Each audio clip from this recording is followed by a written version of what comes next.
আমি তো নিজেরটা নিয়ে কেয়ার করি না, আমি তো লোকেরটা কেয়ার করি। আমি যদি নিজেকে নিয়ে ব্যস্ত থাকি, আমি কি আজ পর্যন্ত বুলেট প্রুফ গাড়ি চড়ি? আমি নিই না তো। আমার বুলেট প্রুফ গাড়ি বুদ্ধদেব বাবুকে দিয়ে দিয়েছিলাম, মনে রাখবেন। আমার বুলেট প্রুফ গাড়ি আমি নিজে কখনো চড়ি না।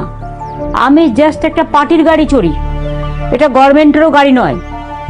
আগে যে ছোটগুলো ছিল ওগুলো সব মিলিয়ে মিশিয়ে পার্টি থেকে এই গাড়িটা কেনা হয়, এবং এটা হচ্ছে স্করপিও, এবং যেটা হচ্ছে পার্টির গাড়ি।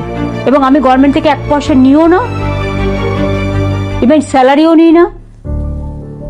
পার্লামেন্টের থেকে আমি কয়েক কোটি টাকা লুজ করেছি, বিকজ আমি 15 বছর ধরে পেনশন নিতে পারতাম। আমি 7টা এমপি, অ্যাকচুয়াল হিসেবটা আমার কাছে নেই, কয়েক কোটি টাকা হবে।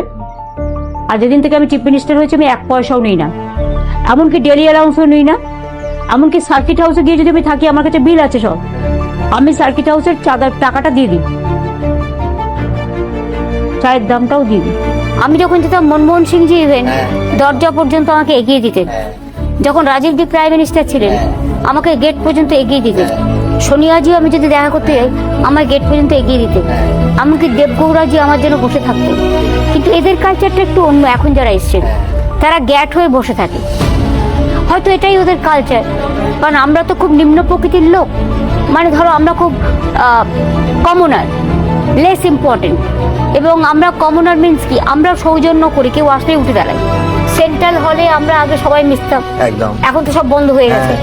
সর্বদলীয় আড্ডা হতো, সাংবাদিকরাও থাকতো। এখন তো এসব কিছুই নেই। এখন হয়তো দেখা হলে কথা ভালো বলে, কিন্তু কাজ হয় না।